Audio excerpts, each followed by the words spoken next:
Hello and welcome to Birth as We Know It.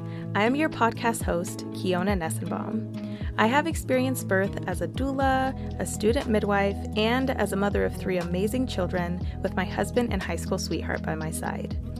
After attending over 130 births, including my own, I've realized that each birth experience is truly unique. So make sure you subscribe and join me every week as we are guided through many different birth experiences through the lens of the storyteller. Please be aware that some of the stories can be triggering to hear, so feel free to pause, take a breath, and come back and listen whenever you're ready. With that said, let's prep ourselves to dive deep and get detailed about what really happens in the birth space.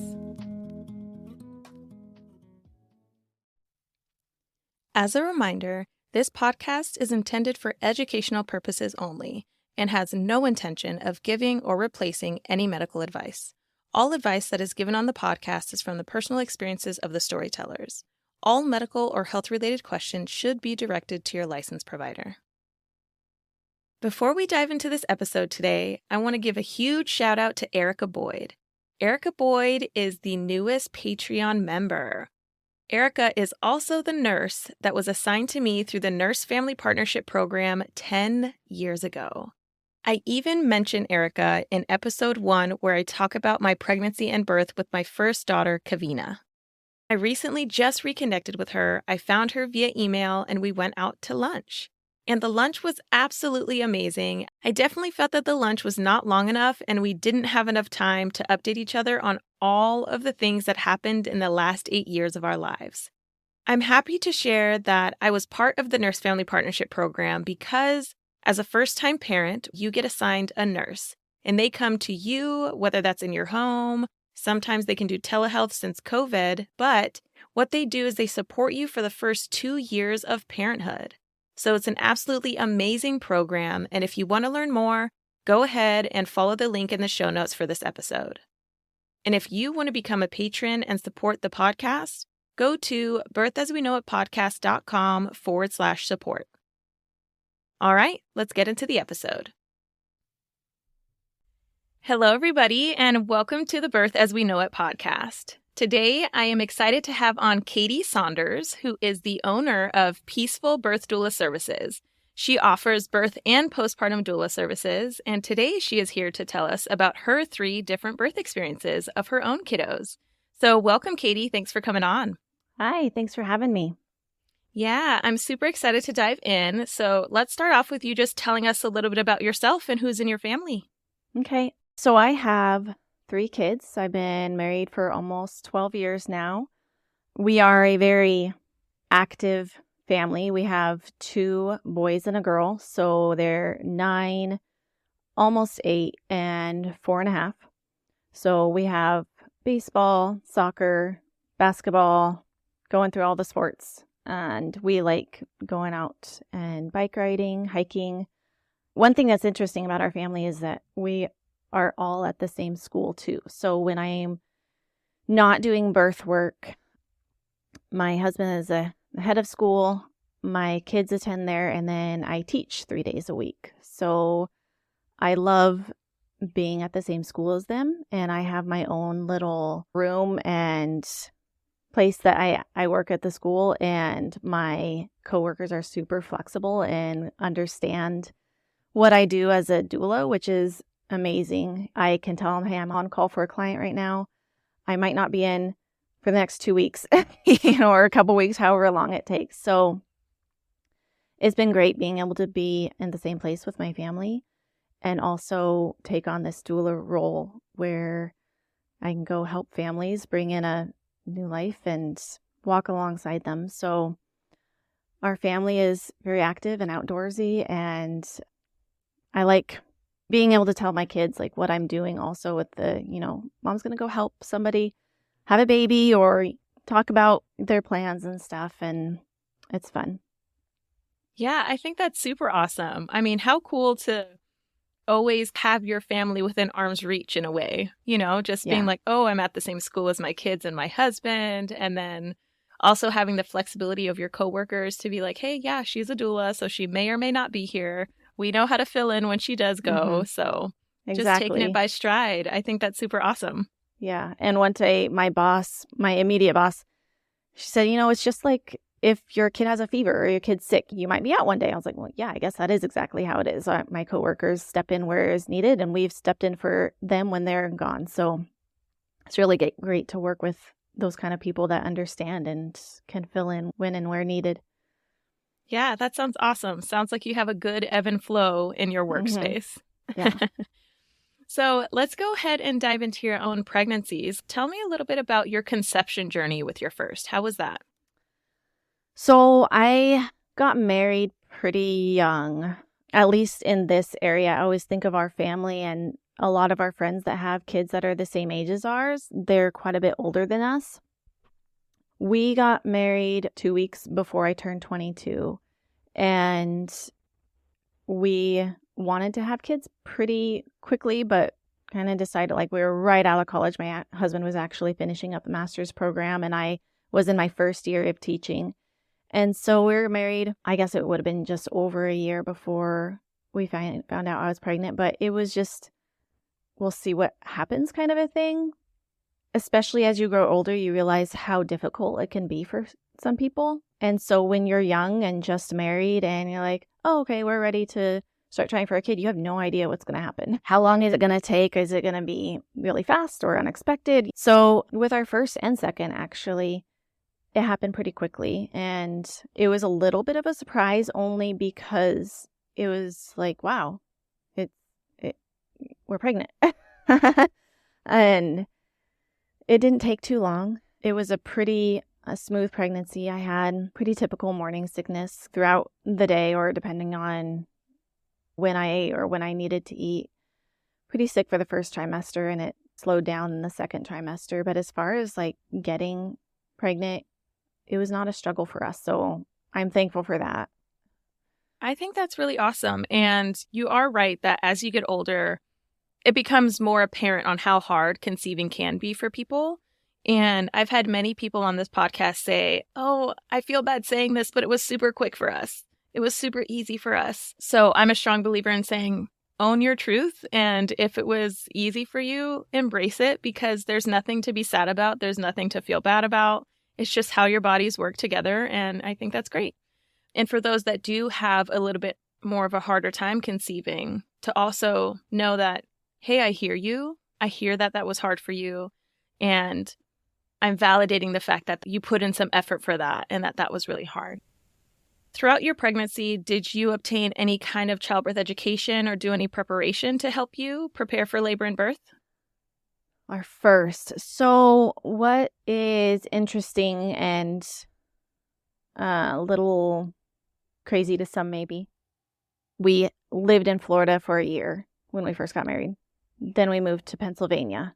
My mom flew over to Pennsylvania when I was about 35 weeks, and we wanted to have the baby with family.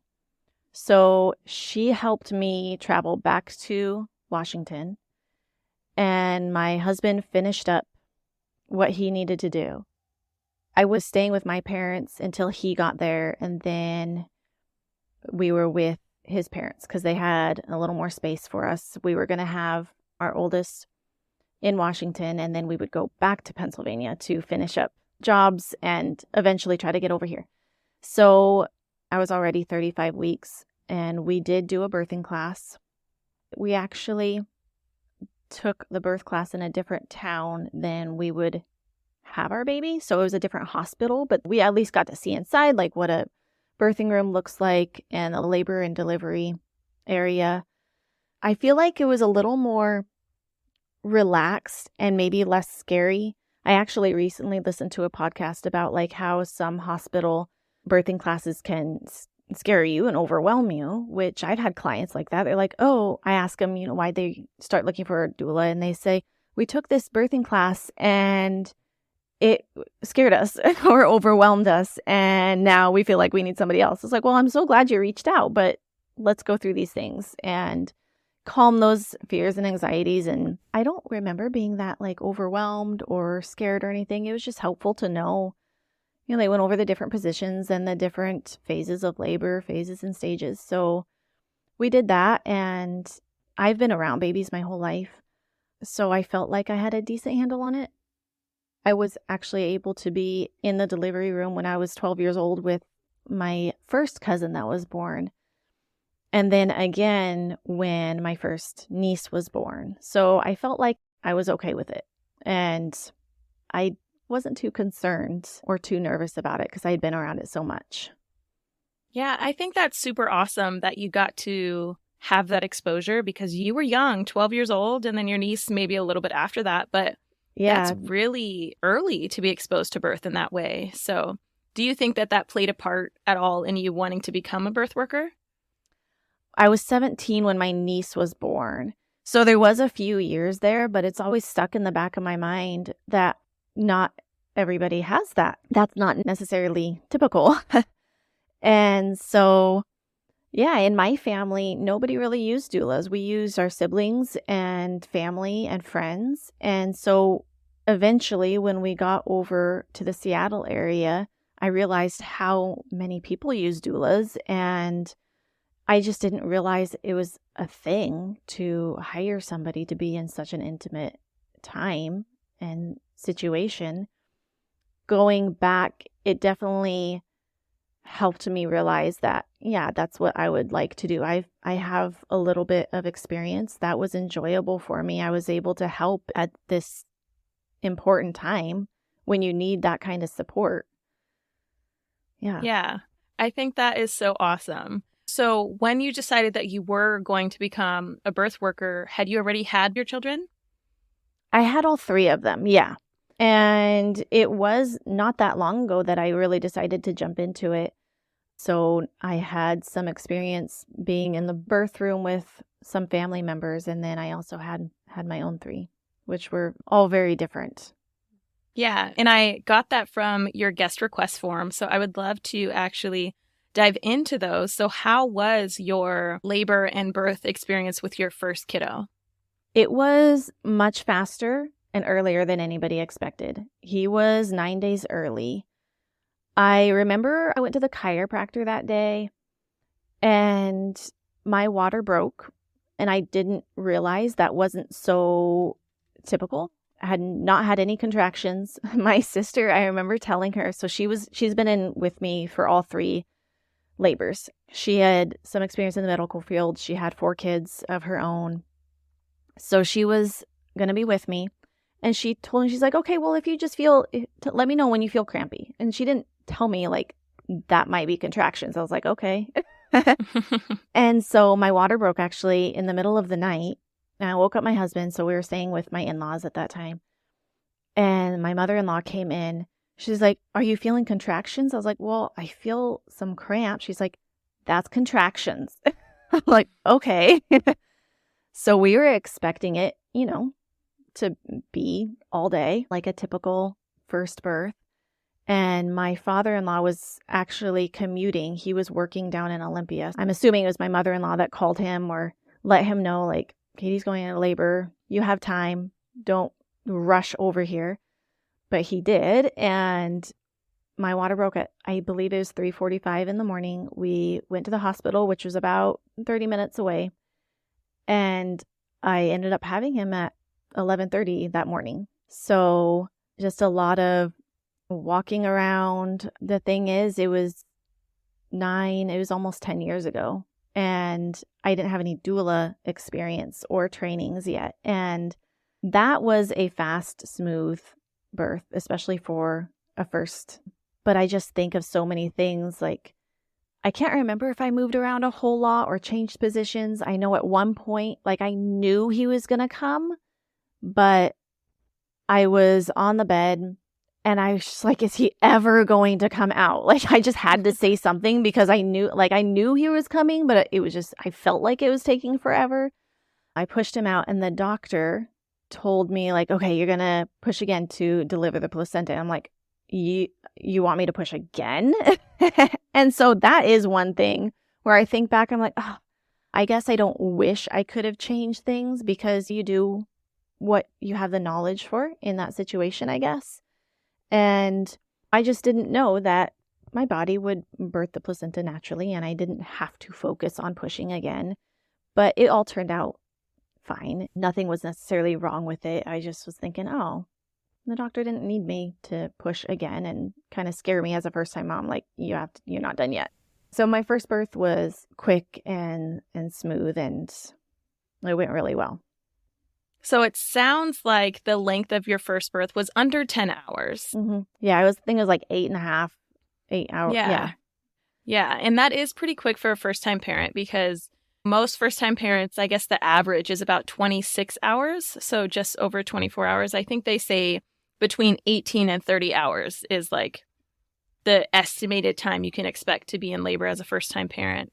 With hearing how young you were, it was probably just similar to me, because mine was also about 8.5, 9 hours, and I was also young. And I think that's where age probably plays a role a little bit, because, I've been told by some people on the podcast, as well as just out in the birth world, that the ideal childbearing years are between 16 and 25.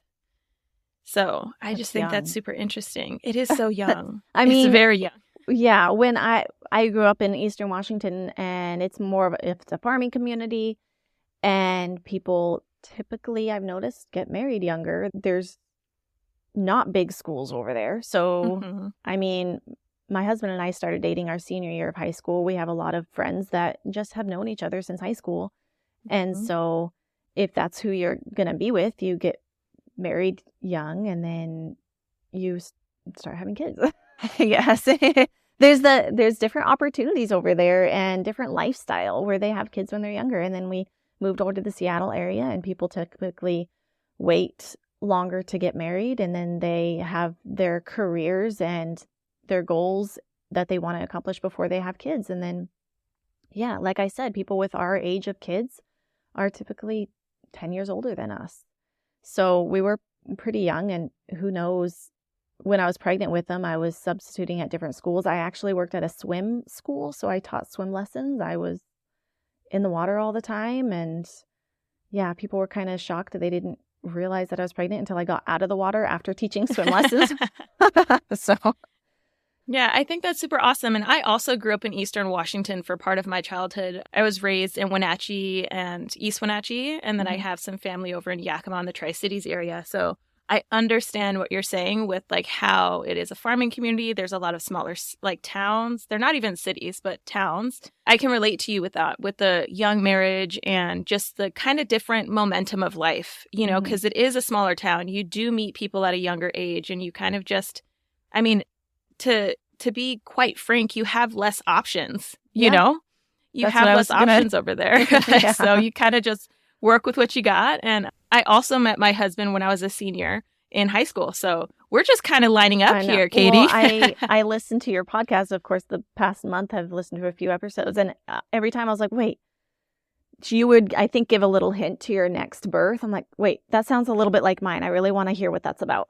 Yeah, that's so cool. And it just goes to show that we could be completely different people and have similar experiences, but they're still like vastly different because they're individual. They're so unique, which is why I love this podcast. But yeah, so let's go ahead and dive into what your postpartum looked like for your first. Did you experience any postpartum depression or anxieties? How was your feeding choices? Like, how did that look for you? I don't believe I did have any postpartum depression then. He was born in June, and I believe he was about 6 weeks old before we went back to Pennsylvania so that my husband could continue his teaching job over there. I believe it would have been best for me to really take better care of myself during postpartum. I've always been really active with playing sports, and injuries or anything or being sick, just work through it.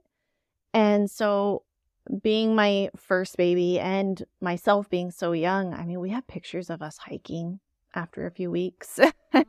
And it was probably, I can't remember it being hard or steep or anything like that. But there's beautiful hikes all over in Washington. And so we took him out as just a tiny little newborn out in nature. And I would think that probably played a part in not having postpartum depression, just getting out in nature and the fresh air. And that's just who we are.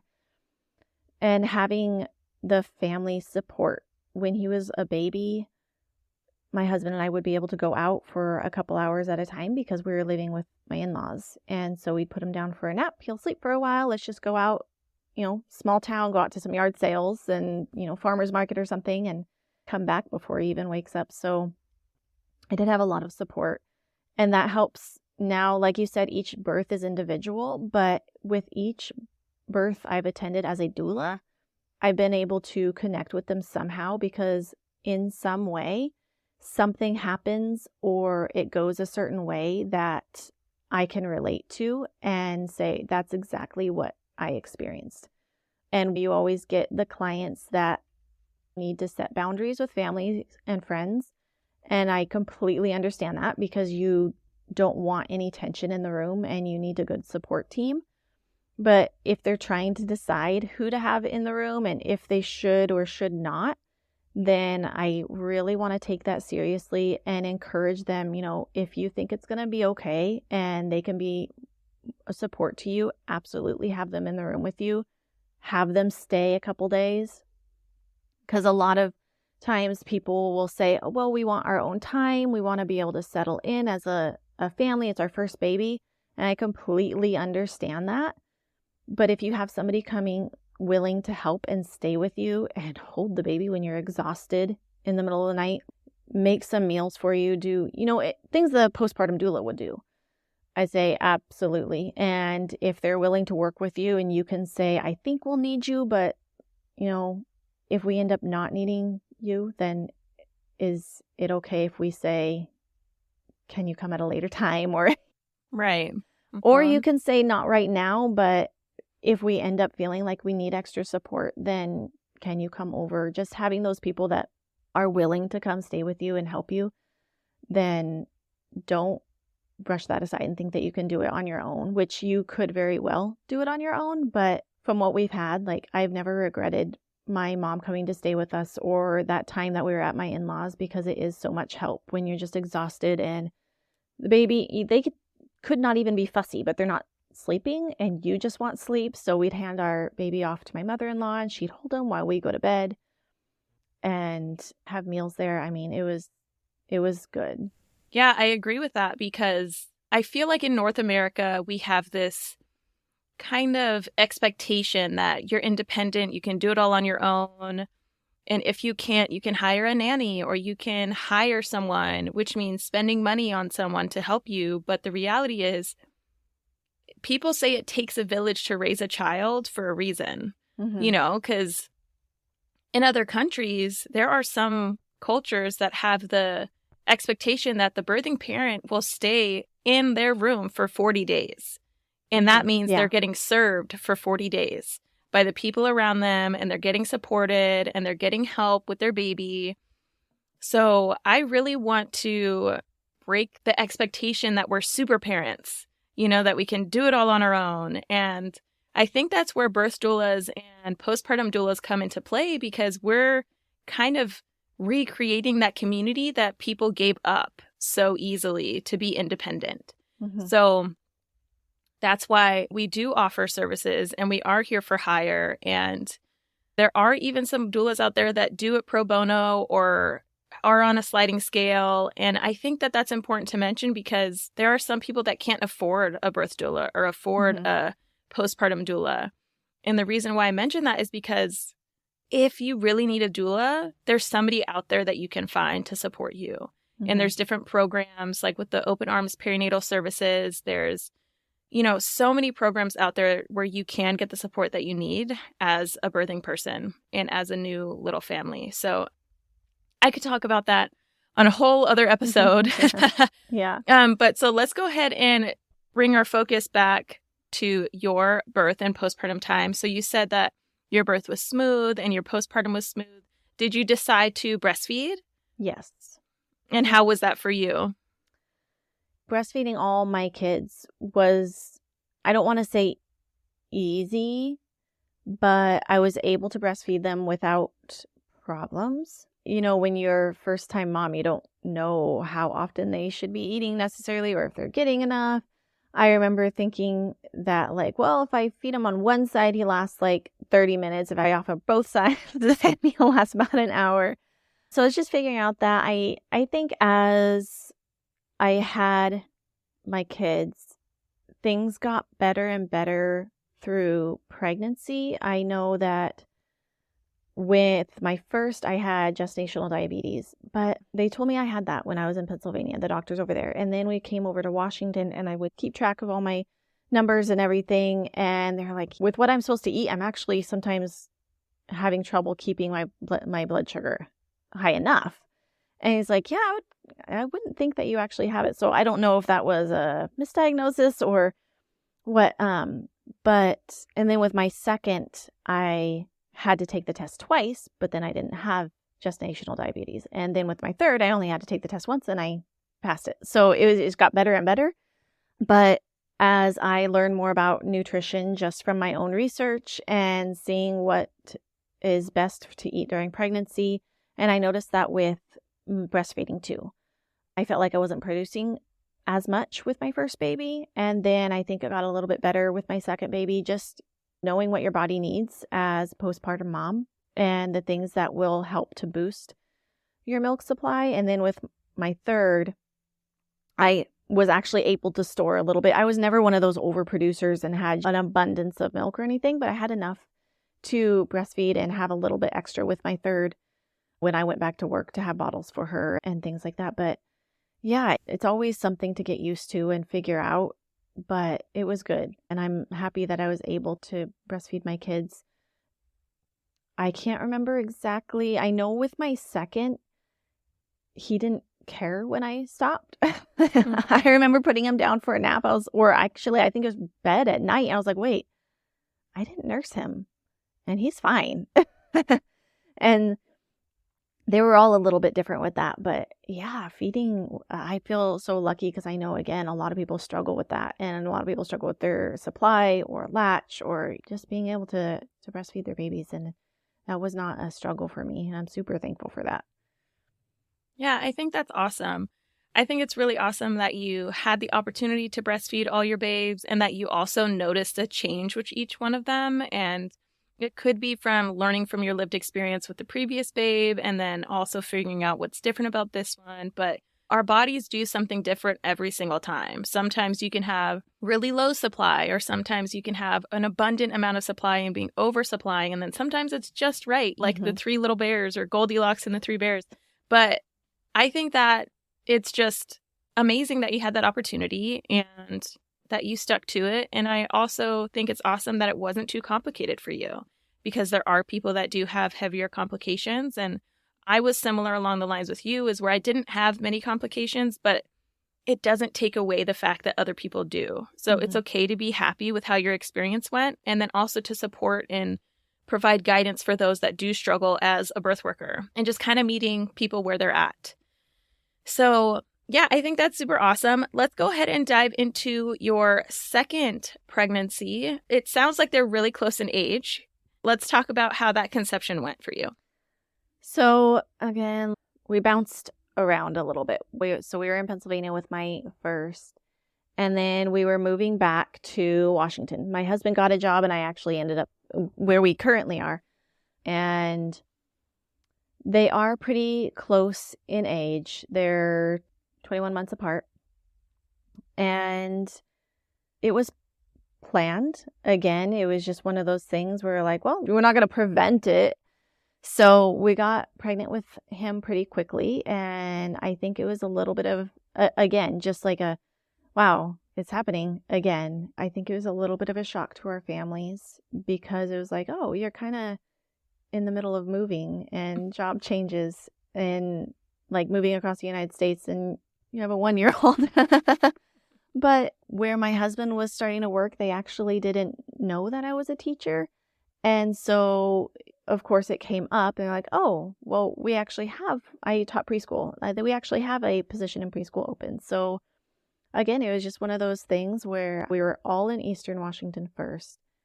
And then my husband and son ended up over here in the Seattle area where my in-laws had also moved.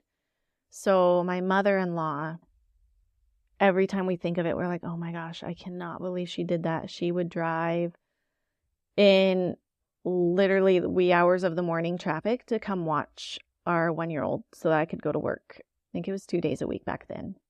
She lived down in Olympia and we're up in the Bothell area. So Wow, that's a yeah. drive. I don't think because we had just moved here, I don't think we comprehended how much of a drive that would be. The wrecks that she would see on the way up, the traffic that she would get stuck in. She would leave her house at like 4 or 5 in the morning to get up here twice a week. I think it was twice a week, 2 or 3 times a week to come watch him so that I could go back and teach. And my second was due in March. So I taught until like a week before I had him.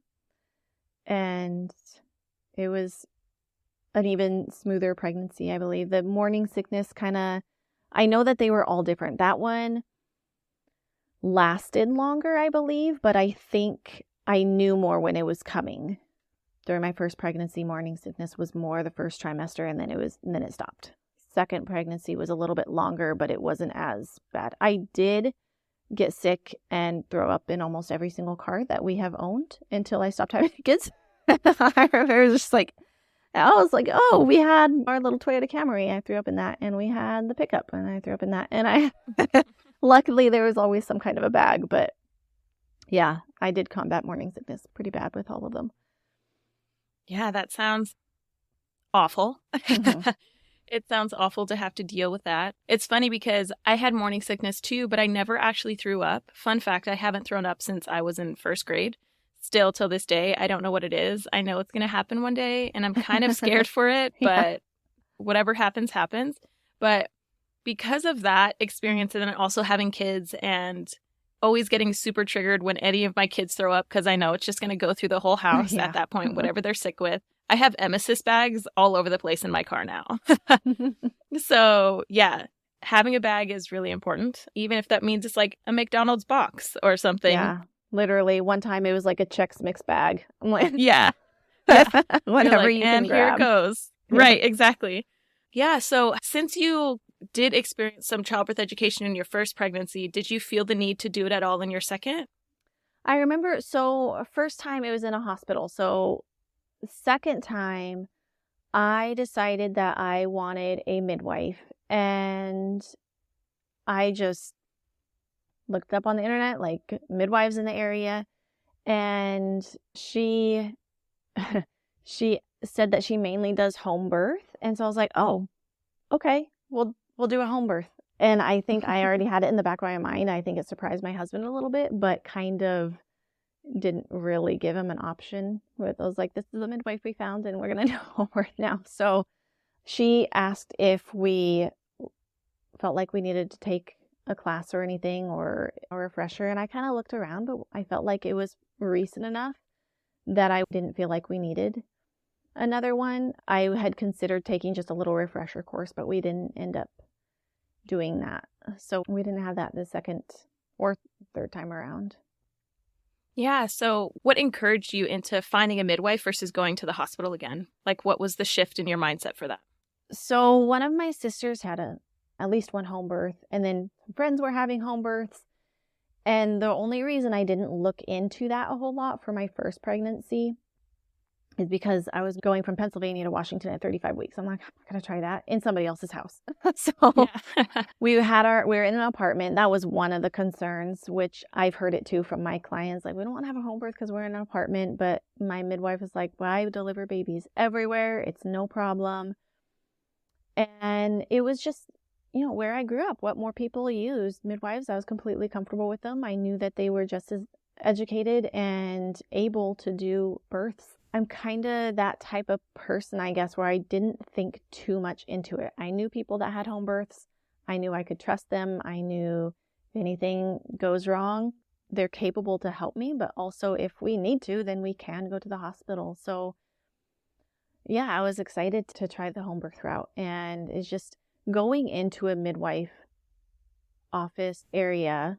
It's just so cozy and comfortable and so much more relaxed, laid back than going into a doctor's office and seeing whoever is on shift that day, not knowing who you're going to be with. And I completely understand, and this is the way it was with my third, that there are agencies or midwife groups that you're not sure what midwife you're going to be with, but you get to meet all of them and hopefully you're comfortable with all of them. And just everyone is so easy to talk to you and you don't feel rushed. And with my experience, everything is a choice. And they are very good at laying out your options and supporting you in whatever you choose. So I just knew I wanted to go that route, and we were so comfortable with my midwives, both of them that we work with both births. Yeah, I think that's super awesome because it sounds like it kind of just fell into your lap in a way, and that you were open to how that happened because you did have your first birth experience where everything seemed to go pretty smoothly and there was nothing that said you couldn't do it out of the hospital. And with having that experience under your belt, it probably contributed to the comfort of being like, okay, I can actually do this out of hospital. And to find a midwife and they're like, hey, yeah, I do home births. And then you're like, okay, cool. Yeah, let's do that. What I would say the biggest difference that you also mentioned here is the kind of care that you receive is different prenatally. So you have deeper conversations. You get to talk with your provider about things in a different way. And so with you being connected to your midwife in the way that you were, being able to have everything be a choice rather than a mandate or something that's required. I really like that about a lot of out-of-hospital providers. And I feel like there are some in-hospital providers that do that as well, but I feel like there's a little bit more hesitancy because of policies and procedures that are put into place with that. Yeah, it was definitely good, especially to have my husband's anxiety or, nervousness put at ease. And again, I did have a great experience in the hospital, but it was just, I don't know, going back to it, I guess, like you mentioned, my first birth was so smooth and I felt like, yeah, I can do this. And my sister had already gone through the experience and some friends. And a big part of the experience in general is I didn't realize the choices I had. I know with some of my doctors that I worked with my first birth, I do remember her asking some questions about some of the different tests and stuff. And they were a choice, but some of the other things, I didn't realize that, that I didn't have to do them, or I didn't have to do all that, especially with the gestational diabetes with my first baby. They sent me all over the place to like nutritionists and different people to talk to on how to handle it and all that. And then with my midwife, she told me like, this is the kind of breakfast that you can eat and this is what might affect the numbers and all that. It was just so much more comfortable and more information, I feel, than I got with the doctors I was dealing with in the hospital setting. Yeah, I would say that rings true for many people as well with having a similar experience, and especially if they do have a prior birth experience in a hospital setting. And like you pointed out before, there is the experience with the in-hospital providers, having them kind of cycle through. You're not sure who you're seeing. And there's usually a lot more providers in one group practice. So you don't even necessarily have the option to see all of them because the schedule shifts and the way that they're on call and everything. But with midwives, they usually, I would say the max amount of midwives that I've seen in a practice here in the Seattle area is 4. And so throughout your pregnancy, you do have time to kind of cycle through and see all of them, depending on what time you come into their care. But if you start your care with them, then you do have the option to see everybody. And then hopefully you do get the one that you're most comfortable with at the birth. And sometimes you get both, like two of the midwives from the practice, just so that there's enough hands to be there when everything goes down. But I also just realized that we skipped over the actual birth part with him. So, oh yeah. My first home birth. Let's talk about that. Yeah. So that one was a little bit different. My contractions had started and I had them kind of throughout the day. And so that was different already for me because my first one, I didn't have any contractions until like my water broke and they slowly started. So we had them throughout the day. And so we were over here and my mom and one of my sisters were going to be here for the birth. And so we were constantly like, should we come? Should we stay? Eventually they ended up coming over that evening. So he was born the 25th. So this must have been the 24th. And it was just so different. Like nothing was wrong. I just remember having contractions, and I wasn't used to that before my water break and things just speeding up right away. So my sister, I think, did some massage, and I was just walking around trying to rest when I could. And around 11 o'clock, I mean, we had been keeping in contact with my midwife, but I remember thinking like, oh my gosh, if this picks up, it's going to go so fast. And I was afraid that she was going to miss it. So I had my midwife come over around 11 p.m. and then I was able to go to sleep. So I know that can happen, just knowing that everybody's there and you're able to relax. Sometimes that can speed up births because, so with my first client as a doula, as things got into place for her contractions would get stronger. Like her body was ready. Okay, my husband is home. So her contractions would start getting stronger. And then they got a babysitter in line and her contraction got, she was just more and more ready. Whereas for me, everybody was there and then they kind of slowed down. But I fell asleep. And then I woke up then to my water breaking. And so after that, it went a little bit faster. I can't remember what time my water broke with him. I just remember thinking that I felt kind of bad that I had our midwife come because I was so afraid that I was going to go into labor and she wouldn't be there. And then I was able to rest and go to sleep. But she visited with my mom and my sister out in the living room, which was great. We were in a 2-bedroom apartment and my oldest was able to sleep through the whole thing. Yeah. So at one point I don't know if it was mentioned to me, but one thing that kind of scared my husband is I guess the midwife said that his heartbeat, my baby's heartbeat, was fluctuating a little bit more than she wanted to, or with the contractions, it would slow down and not come back up as much as she wanted. So if that continues, we will transfer to the hospital. And the fact that I don't remember that, I believe it was just kind of like very calm and just to let you know. Mm-hmm. And I believe his shoulder was stuck a little because my husband, and this was the first one was in the hospital, and this was his first experience at all with home birth, not in the hospital setting, not, with a medical doctor. So I think he was pretty nervous about it. And he's like, yeah, the midwife, she put her back into it and was trying to get the baby as I was pushing because, not only did we have the heart rate fluctuation, but she had to get his shoulder out.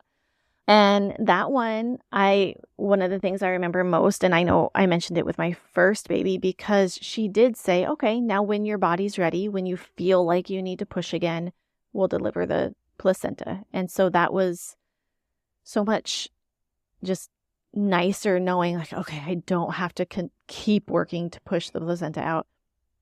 My body naturally contracted and was able to deliver the placenta. And it was, I know, kind of stressful for my husband, and he wasn't sure. He got a little more nervous, like if we were going to have any more kids. When we talked about having a home birth with our third, he's like, I don't know. That's, it was already a little bit scary. But he was born at 4:30 in the morning. And so again, it was a pretty, labor had started early evening the day before, but it was, 12 hours. Again, it was a pretty fast from early active labor would have just been a few hours long. And that's the kind of thing that I really started learning as I became a doula, all the different stages and the active labor, and then trying to think back to my labors and like, oh, when was I at that stage? What exactly was happening? I guess I should have not should have known, but I would know now. There was some time before I didn't have to have my midwife rush to me or anything because I definitely was not in active labor yet. But it was great. I remember there would have been a student midwife, I believe, or at least an assistant. Maybe she was the assistant at that time and helping me get up and get in the shower. With my first, I know that the receptionist, I got up. My first was born at 11:30 that morning, and I was up and walking around after a few hours, and I went and took a shower. They're like, oh, look at you. I was like, well, I feel kind of gross. But having a home birth, I could just go across our own hall into our own bathroom and get kind of washed off and just, be in my own bed. My mom was there to cook breakfast for us and take care of our oldest. And after a while, family were able to come visit us. And it was just so nice being in our own space and not needing to pack up and, go home, but just being there. And yeah, it was, I loved it. Yeah, I think that's a really important aspect to mention is when you're at home, you're in your own space. Mm-hmm. And you kind of get to make the rules. You get to make the rules of who comes, who doesn't, when you want someone, when you don't. You get to eat whatever you want. So I think that is super awesome that you had a really positive experience. And the fact that your oldest just got to sleep, not have to worry about getting shifted to the daycare or to the babysitter or anything like that. I think that's cool. And if he did wake up, it probably would have been just fine because there were people there by your side to, be able to navigate that. So I think that's really awesome. So let's go ahead and start moving into your third pregnancy because there's a gap between your second and third. Is there a reason for that gap? So we moved into our house when our second was about 6 months old. We were both working and it was just, we weren't sure. We knew we wanted more kids, but it was like, our house is still pretty small. And then it just kind of, we're still in the same house where it was like, we can maybe have another kid when we get to a bigger house. And then after a while, I was like, if we want more kids, then we just kind of got to go for it because we can't wait until things are perfect. But we did end up getting pregnant. I don't think it took that long. I don't remember too much time of trying, but I did know that something was wrong right away because I wasn't getting sick. And so my husband was really excited and wanted to tell our in-laws right away. And we did, but I was like, I had a hard time getting excited about it because I was like, normally now I would feel something. I only took a pregnancy test. I think it was probably because my period was late and I was like, I just don't feel like it. Normally I would not be feeling well. Something would be off. And so, thankfully it was early. I guess that could be debated whether it's thankfully or not, but I did miscarry early and it took us a little bit of time to deal with that. Obviously being sad about it and wanting kids and not expecting that at all. But also my husband was like, it's okay. Your body still needs to heal. You still were growing a baby. And so, it's, there was a gap there, not only because we were trying to decide when to have another baby. And then you go through trying to get pregnant. And like I said, it was early. I was probably 4 to 6 weeks along and takes a little bit of time to get back into trying to conceive again. So it was not that long before we were able to conceive again. And then, of course, didn't want to tell anybody right away. And it was our third, so I started showing a little bit earlier. But yeah, thankfully, we were able to conceive just a few months later with our third. So they're about 4 years apart or so. I think 3.5 years. Yeah. So we got 2 boys and our last one was a girl. And so that pregnancy was, again, just a little bit different. It was smooth, but I remember that one. I was so sick with her. I had never had such a sharp turnaround of complete 180. But she's our wild child. And I was like, well, she is the one where I figured out if I drank coffee, I wouldn't get sick. So I'm like, now look what I've done. She's kind of crazy. But yeah, the first trimester, I can't remember exactly how long it lasted, but I was so sick. But eventually I figured out, I'm like, if I drink some coffee in the morning, then I actually feel a lot better. And then once the morning sickness went away, I felt just 100% better. It didn't trail off at all. It was just I'm not sick at all. So that was really nice.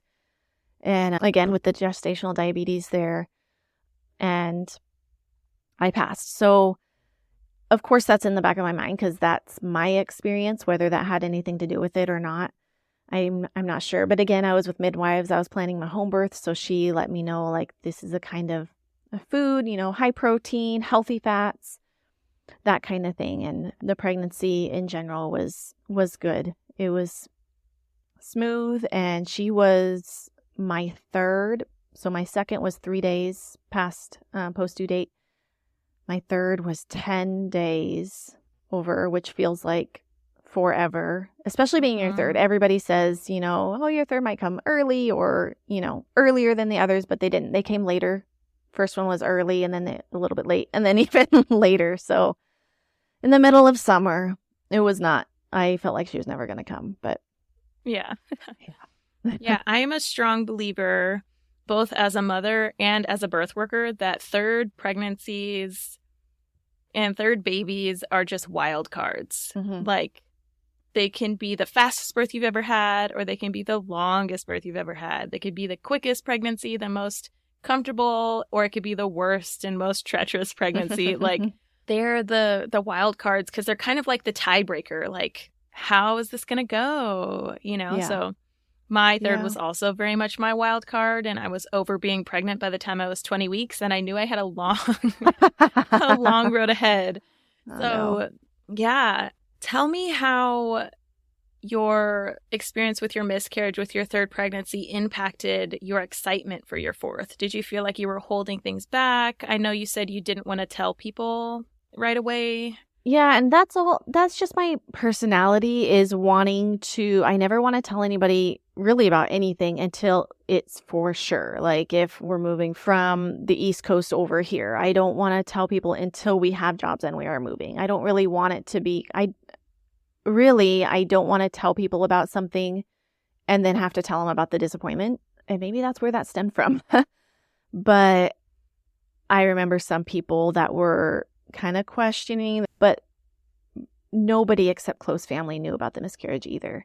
It was so early, but I was getting close to my second trimester before we were telling people, because there's that, whether it's just I don't know if I want to call it a misconception, but like that once you hit second trimester, you're generally safe, which yes, you are, but if you've experienced that loss before, then you're just trying to get 1 week, 1 week at a time until you feel good about it, I guess. There isn't really a safe zone. For me, it was just, I felt the farther along I got, the more and more comfortable I was. And it definitely wasn't, okay, I'm good in the second trimester. It was a process of, I think I was excited, especially when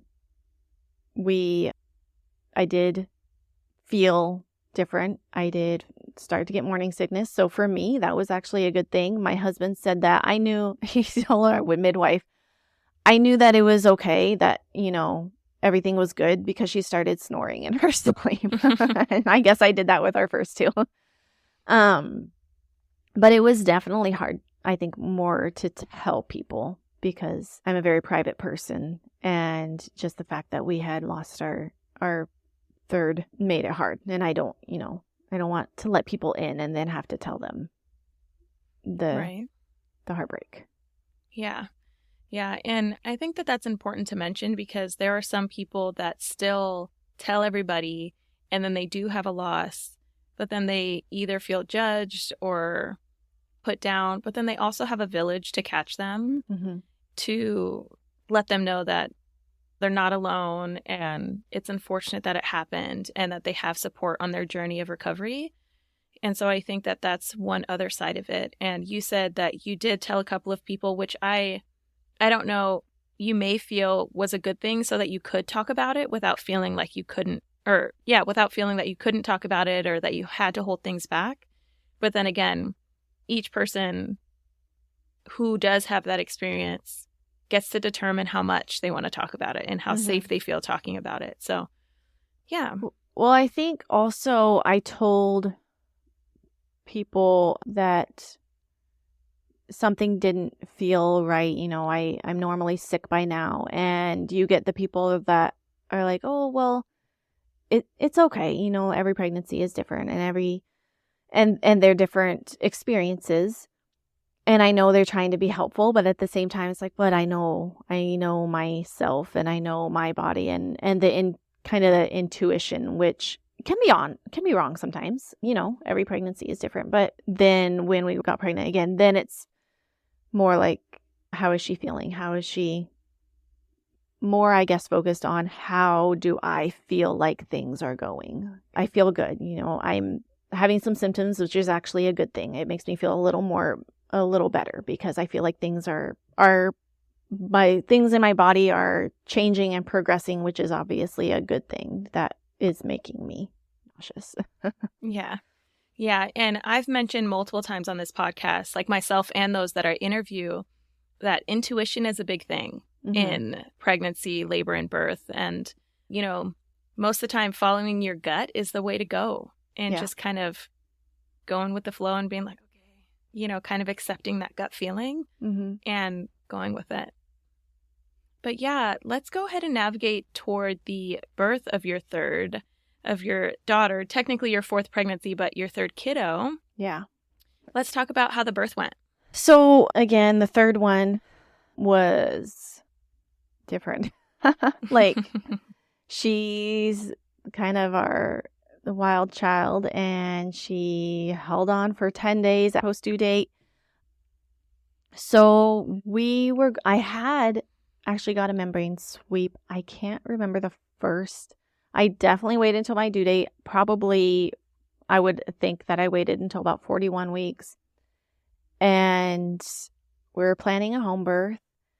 And we went in for another appointment.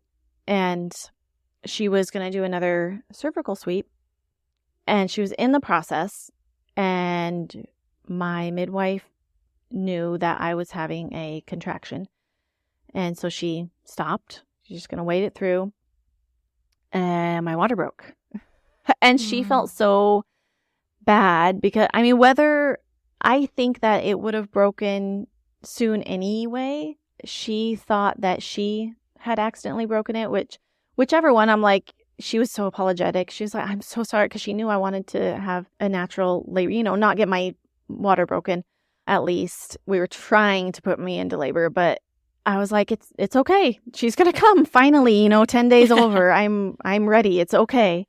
So I don't remember what time that was. That was later afternoon. So we went home.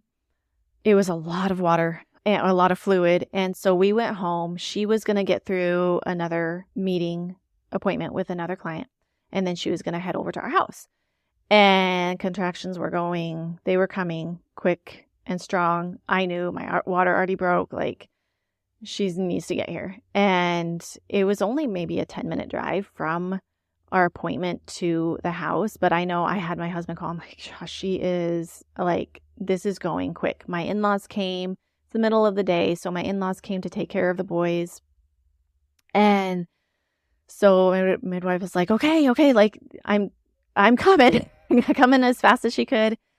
And we came into the bedroom, and I believe that I actually felt like pushing. I think I pushed once, and then contractions slowed down, and it was super odd. My midwife had an assistant with her, and she was like, okay, well, let's check where baby is. And she could feel the head. And I was like, is this, like, I've never had this happen before. Is this normal? She's like, well, typically I'm going to call the other midwife, and she tried the rebozo, the sifting. So the problem was my baby had put her arm, I believe she was already engaged. I don't know how she did this. I don't know how exactly she was positioned, but somehow still got her arm up over. So my midwife she said, okay, this is not an emergency, but I believe it would be best to go to the hospital just so that we have more resources. And we had tried the sifting to get her, in better position. She was at the point She was low enough, my midwife couldn't move her arm because it was stuck behind her head and bent.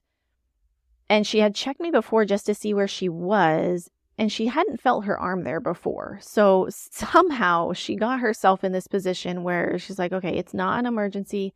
We don't need to call the ambulance, but, we need to have more resources and see exactly why is, as contractions become strong and then they go away.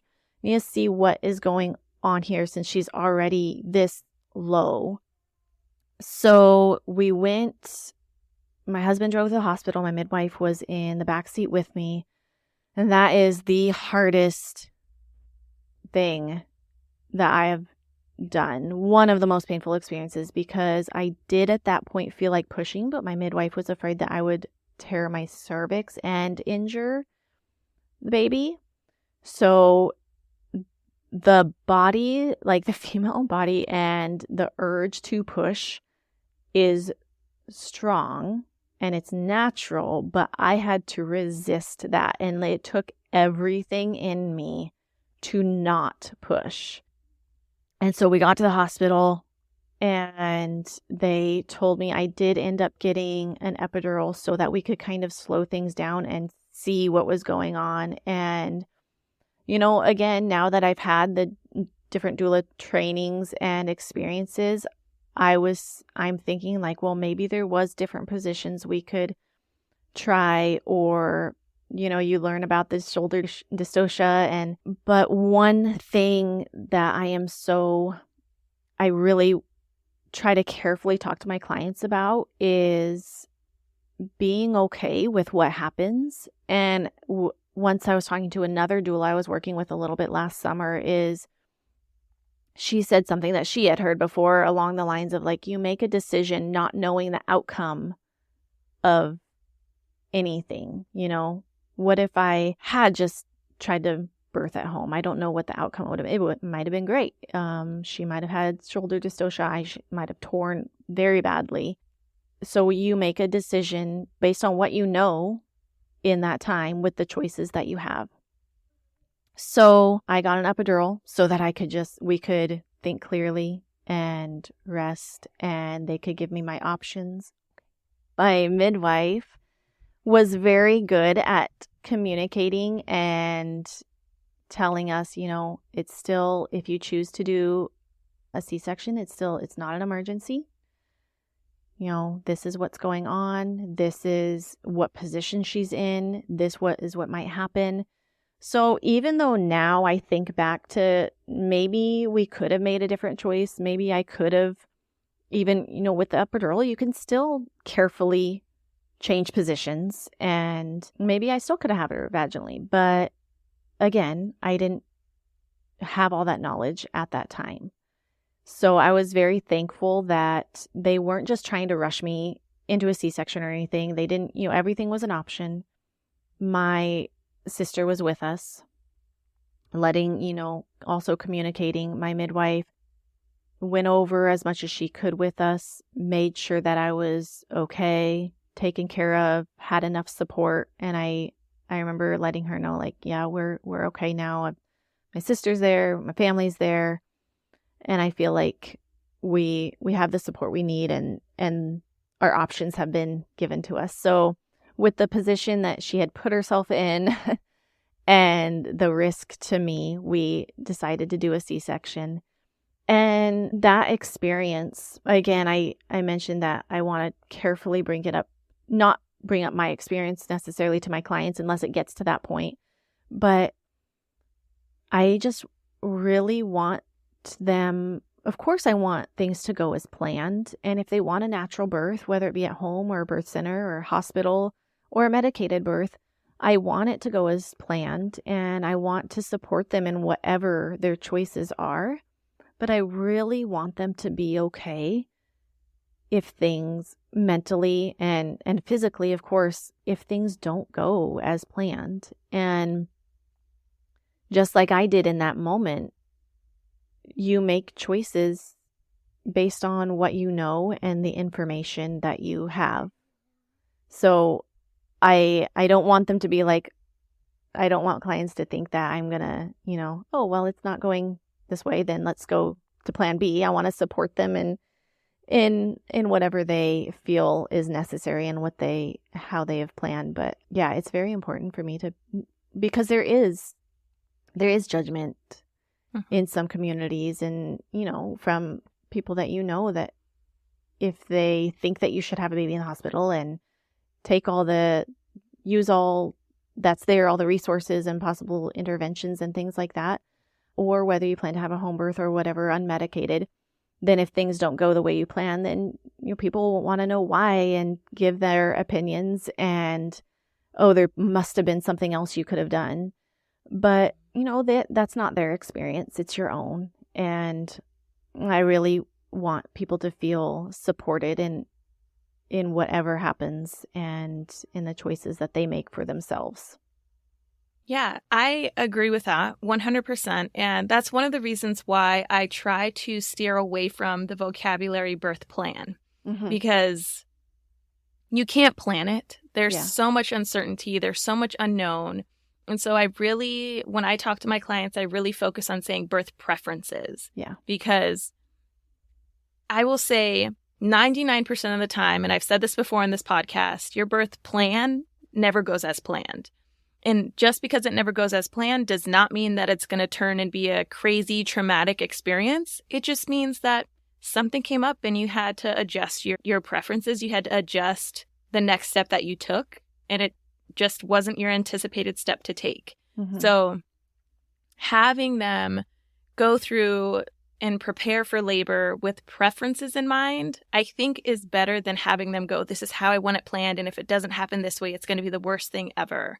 And so, yeah, I agree with what you're saying with how you kind of guide your clients in preparing for the unknown and preparing to make those decisions that nobody really anticipated on making. Nobody really knew or understood that they were going to have to make those decisions. And so, yeah, I think that that's awesome. And it's a good characteristic and strategy to have as a birth worker, supporting people through birth. So I think it's awesome that you do that. Thank you. Yeah, and it's definitely through my own experiences. I mean, I had great smooth births, and then I had one that wasn't, again, it wasn't an emergency, and I had an amazing midwife who let me know, like, this isn't an emergency. In that situation, again, with the knowledge that I had, I think it turned out as well as it could. And I've never felt guilty for the decisions that were made. I think now, again, maybe things could have gone differently, but we did the best with what we could and what we knew. And so that's really how I want my clients to feel when I'm supporting them. Yeah, I feel that. And I'm sure your clients feel that as well. Let's go ahead and talk about your recovery postpartum this time, because it is different with the recovery of vaginal birth versus a cesarean. So how was that for you? And did it impact your feeding choice at all? And yeah, let's talk about the details of that. It was definitely a different healing process. That's one of the hardest things, I think, because it was unexpected. So, I mean, honestly, I wish that I didn't have to have a cesarean, but it's just one of those experiences that I'm glad that I have to relate to clients. And that's one of the things. We didn't have a problem with conceiving. I didn't necessarily have a problem with breastfeeding or anything, but I'm like, okay, I did have a C-section, so I can help you with this if that is what happens. But I think the hardest thing was just the unexpected. The first two, I felt the postpartum healing process was easier, but I'm not good at resting and letting myself heal. So I know that I did something. I mean, just one time when I was doing laundry and I squatted down to get the laundry basket, and I was like, oh my gosh, this hurts really bad. And I felt like I couldn't get up. And I think it was hard on my husband too, because he didn't realize how different of a healing process that it would be. And I had people with me that were able to help me and make meals. And a lot of that support was the same, but that definitely was harder and different. Just, the whole different. I mean, it was different for my husband to know that I couldn't just come right back and be out and walking around. I mean, it's painful.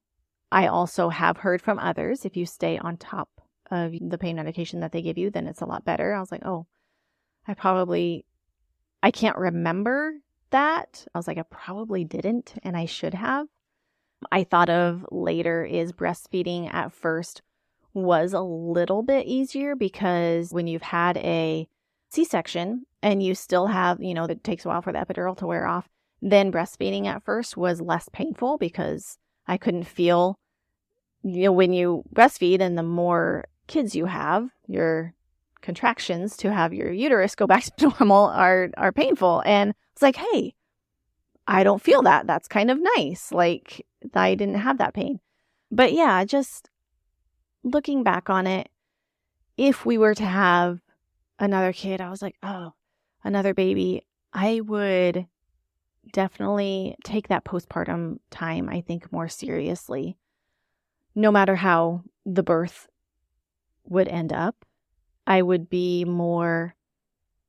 kinder to myself and help others around me understand more the importance of resting and really healing. And I think I did have some postpartum depression with my third. She was born in July, and we were still able to be outside and get that, just being outside and getting the fresh air is so important to me, and the sunshine and getting out in nature. But just maybe with the difference of births, not having it natural and the effect that can take, whether you realize it or not, on the way your body heals and the different way the hormones in the body is just made to birth and heal in general. So many things are connected that you don't realize. And honestly, it wasn't until recently when I realized, I'm like, oh, just that's kind of when I started having, I deal with some anxiety now and then.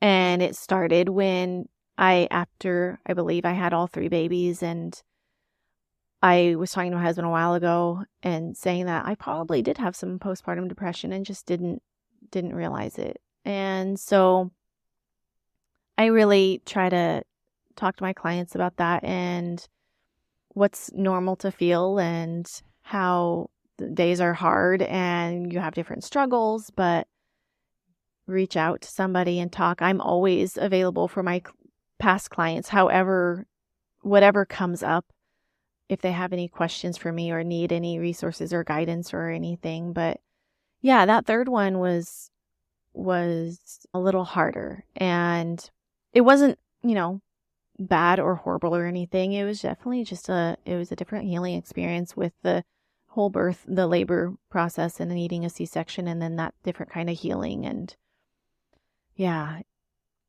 having kids is kind of a crazy roller coaster. Yeah, it is. Yeah. Yeah.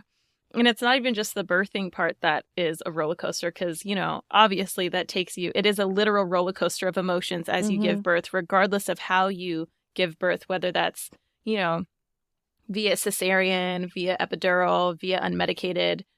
It's a roller coaster because there's a start and end, and you got to get through it all however you make those decisions. But yeah, and then you go into parenting and it's a whole other roller coaster for the rest of your life. It's hard. Yeah. But one thing that I wanted to mention was, you didn't have a cesarean for your first birth. And the reason why I'm bringing this up is because when you did end up with your cesarean, you were still taking care of 2 little ones, which then impacted your ability to recover slowly. So yes, you had support around you, but the fact that you were already a mother to 2, it changes your ability to actually recover in different ways. I'm not saying that you didn't have good enough support to take the rest that you needed, but it's a factor that plays into your recovery. And that itself is interesting. I am happy that you had the support that you had and were able to have meals cooked for you, have help with your older kids, to be able to just kind of be and exist and try to work through that new recovery. Mm-hmm. Yeah, and it's definitely, I think I didn't have somebody telling me. And this is not, my husband's fault by any means. He had no experience with C-section or anything. And he was used to me being able to kind of, we all hate the term bounce back, right? But he was used to me being able to do that. One thing with my home birth, he was born 2 days before Easter, and I, by choice, was up like baking a cake for Easter because carrot cake sounded really good and I wanted to make some. And he just wasn't used to the healing process that a C-section takes. And I had the 2 older kids who, our middle child is a big snuggler. And I remember that he was always wanting to be, not always maybe, but like when he'd come and want to be with me and cuddle, he'd like push on my stomach. I'm like, you just have to stay careful. Be careful of the stomach. But I also didn't have somebody that really understood that healing process and telling me to rest. And I didn't even understand what all I needed and how different the healing would be and how much rest I needed at that time. Yeah. You didn't have anybody to tell you to slow down. Yeah. And you're bringing your own lived experience into how you support clients. So you can say, hey, you need to slow down. Make sure you slow down because you yourself experienced not slowing down and how that impacted your recovery. Yeah. So, yeah. I really appreciate you sharing these stories with me and with the audience of the podcast because they're 3 very different experiences. And I think it's important to know each pregnancy and birth is so different. It's so unique and it brings its own challenges and accomplishments and all that every single time. With that said, I do want to close off this interview with just 3 final questions.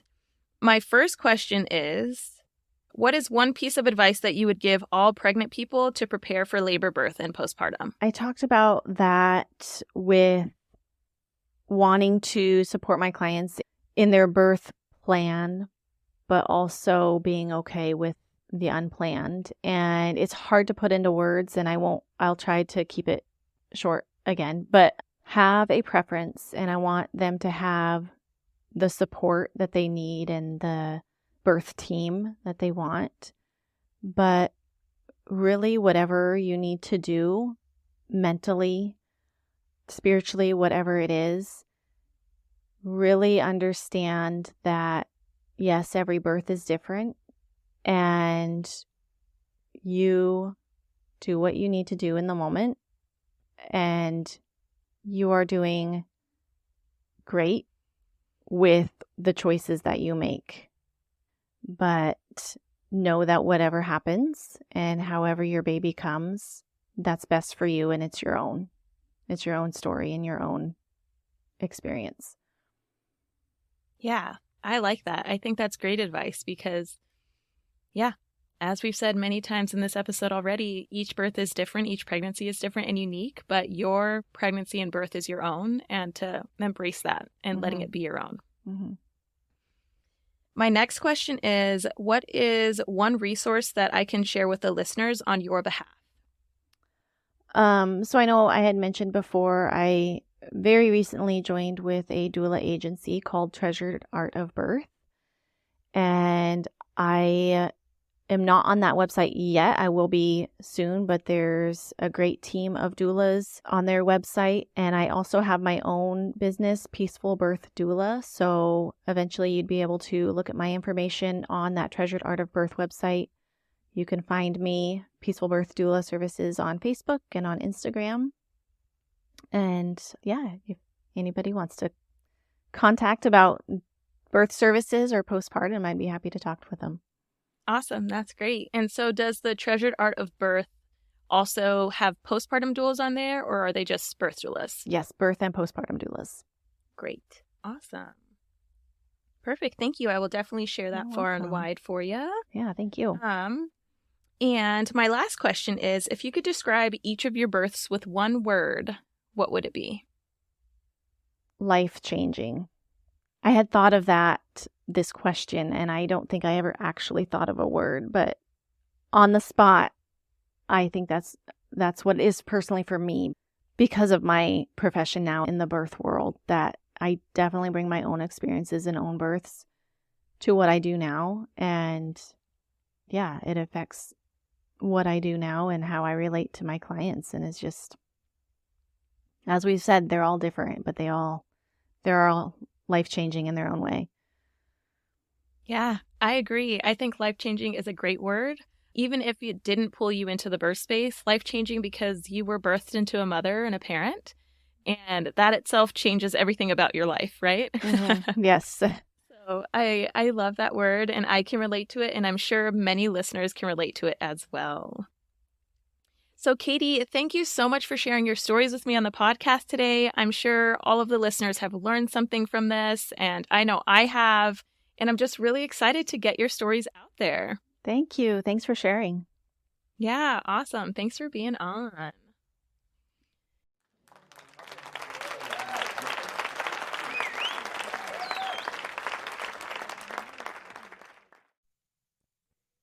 Interviewing Katie for this episode kept bringing up the fact that baby's position plays a huge role in how our labor unfolds.